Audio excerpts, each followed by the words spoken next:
very worried about it, I have to say.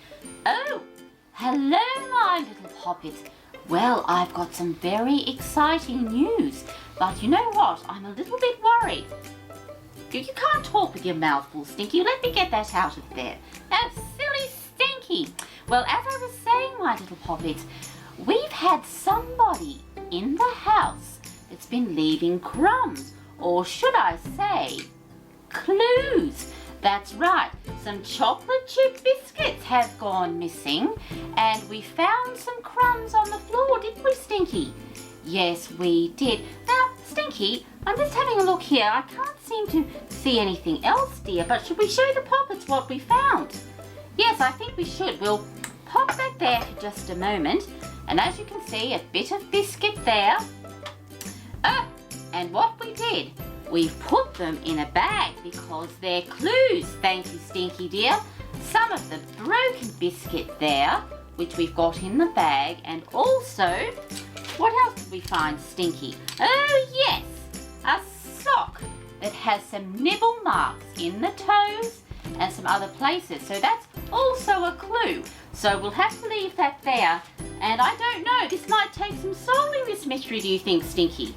Yes, I don't know, but you know what? Speaking of clues, today's story is, my little poppets. And here it is here, thank you, Stinky dear. Detective Ted. Well, we need a Detective Ted in the house, Detective Ted. And we have our own Detective Teddy right here. Look at that there, Teddy there with a magnifying glass and his cape on.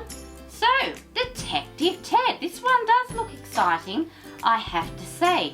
And I'm quite puzzled as to how those crumbs got on the floor. Well, Stinky, should we get on with the story? What's that?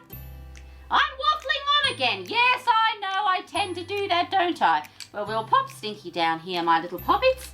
You can relax down there and we'll get on with the story. Detective Ted. Oh, well, I need a detective here. Perhaps Teddy can help. We'll have to see. Detective Ted. Hello, I'm Edward. I'm going to be Detective Ted. Can you help me solve the missing cookie mystery? Well, he has a cookie mystery too. And there he is there. Look at him there. Oh, he looks very smart with his hat on. Detective Ted. There was a mystery at Edward's house. At night time, someone was creeping about. They chewed on cookies and nibbled at books. They left holes in slippers and Edward's old socks. The culprits came in the dead of night when everyone was tucked up tight. And there is Edward there in his bed, tucked up tight. Someone's been sneaking about the house. There's nothing for it, Edward said. I'll have to be Detective Ted. I'd better hurry, there's not much time. I must follow the clues and solve this crime. He rummaged in the cupboard and said, I'll have this and I'll have that. Then he put on a cloak and an old-fashioned hat, a bit like mine, I think. And there he is there. Well, perhaps he'll solve his crime, I don't know. We'll have to wait and see. He followed a trail of cookie crumbs that led along the floor, past the big potted plant and the blue bathroom door. Then Ted saw a shape, a shadow lurking in the hall. It moved across the carpet, past the clock along the wall. Stop, thief! Cried Ted, and he dived with a shriek. He grabbed at the shape. Out! Get off me! It squeaked. And there he is there, diving towards the shape, whatever that might be. Don't know. We'll have to wait and see. Lots of crumbs there on the floor too. It wasn't a thief or a burglar at all. It was Sid the hamster creeping down the hall. Help me please, Detective Ted, he said. Burglars have stolen my food and all the straw from my bed. Then at the bottom of the stairs there was rustling and giggling, followed by pitter-patter noises and long pink tails wiggling. Suddenly the kitchen door closed with a click. Come on, said Detective Ted. We've got to catch them, and quick. Catch them and quick. Oh, hot on the trail, I think. Oh. Ted stood on a chair and opened the kitchen door. "Come on, Sid," he said, and he grabbed him by the paw. There in the kitchen were 3 burglar rats who had snuck in through the back door and tied up the cat. Oh my lord, they've tied up the cat. The rats were outrageous. They did really bad things. They raided the fridge, they climbed up the curtains and swung on the blinds, and turned over the bins. They tipped up the egg box and said, "Oops, never mind, they're broken eggs." And they said, "Never mind." What dreadful little beasts they are. Oh, my hat. Oh. The greedy rats gobbled all the ice cream and jelly. Then they rolled about laughing and rubbed their fat bellies. "We'll take all the swag," they said, "away to our nest. Then we'll sneak back in later and steal all the rest." "They're criminals," said Ted, and Sid agreed too. They looked at each other, but what could they do? Suddenly, in the hallway, there was a very loud bong as the rattly old clock shook and struck 1. And there they are there, the horrid, horrid little beasts they are, rolling around in the jelly and ice cream. And whatever else that is there, mess on the floor. What a dreadful mess to clean up.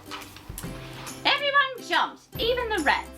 They looked around startled and said, "What was that?" Suddenly Detective Ted slipped and his wooden chair wobbled. "Hold on," he said to Sid, but the chair rocked and toppled.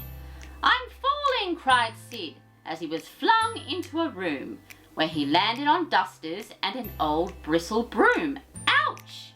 Yes, well, I suppose you would say ouch if you fell off a chair like that. It is quite high. Poor Detective Ted. Oh, I hope he's all right. In the kitchen, Ted slid and landed with a splat, right in the middle of the bad burglar rats. "I'm Detective Ted," he cried. "You're under arrest. Hand over the loot and then clean up this mess." The rats looked at each other, then they looked back at Ted. They fell about laughing, and then they said, "So you think you're a detective? You're not very cool. Don't mess with us, Teddy. You'll just look like a fool." Oh, how cheeky and rude they are. Oh, I wonder what's going to happen. "I'm not scared of you," said Ted, as he straightened his hat. "You're stealing things that aren't yours. You're bad burglar rats." The rats stopped their laughing. They held up their paws. Then they flashed their long teeth and their sharp, scratchy claws. "Oh dear! Oh dear!" whispered Ted as he backed through the door. The rats crept towards him. Their shadows moved across the floor. Then something strange happened. It was amazing and weird. There was a gurgling sound and a monster appeared. A monster appeared? I wonder who on earth the monster is or where it could have come from. A monster appeared. Well, it's got one enormous eye. It was covered in bristles and it had a big feathery head. It rolled one massive eyeball, lurched forward and said, "Rah! Rah!" shrieked the rats. They dashed this way and that. Then they darted and dived through the swinging cat flap. They scrambled and scurried and ran up the path. "Good riddance," cried Ted, "and don't come back." Look at that there. What a terrible, terrible monster it is. Goodness me. Ah. Detective Ted smiled. "Come out, Sid," he said. Sid chuckled and shook the feathered duster off his head. "Those rats were just cowards. They've run off. They've fled. We make a great team, you and me," said Sid to Detective Ted. There was a mess to clean up. They had to get on. Soon the morning would come and the night would be gone. Well, they have got a terrible mess to clean up, haven't they? Like Stinky and I have on our carpet. Oh, whoever's been eating those biscuits rather is a mystery, I don't know. So they untied the cat and turned off the lights. Then they all trudged upstairs and said goodnight. Soon Sid was snoring, and so was the cat. Oh, a snoring cat, how marvellous. Edward took off his cloak and his old-fashioned hat. Just for tonight there would be no more crime, that is until Detective Ted was needed next time. And there they are there, exhausted from the busy day dealing with those burglar rats. Oh, I hope they don't come back. Goodbye and see you soon. Oh, there he is there, my little poppets. Well, that's the end of the story.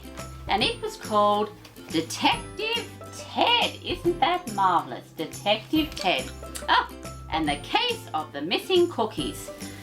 Well, I certainly enjoyed that story. That was a lovely one, and I have to say, very, very fitting with what we've had here. I'm going to have a chat to Stinky now, and oh, goodness knows what's going to happen. I'm very worried about these missing biscuits, I have to say. Stinky, my friend. Oh, did you enjoy that story, dear? You did. Oh, I'm so glad you enjoyed it. You know, Stinky, I'm awfully worried about these missing biscuits and the crumbs on the floor. It's a terrible business, isn't it? What's that? You know who stole the biscuits? Who stole them? You ate them all. Oh, Stinky. What's that?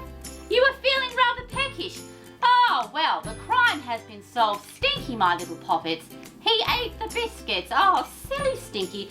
Well, my dear, you should have just said you wanted a biscuit. You didn't have to eat them all. What's that? You didn't think you'd be allowed to have another one? Oh, silly old Stinky. Oh, I do love you, so give me a kiss. 1, 2, and 3. Oh, you're a lovely boy. You really are. Well, my little poppets. Oh, I'm a little bit out of breath.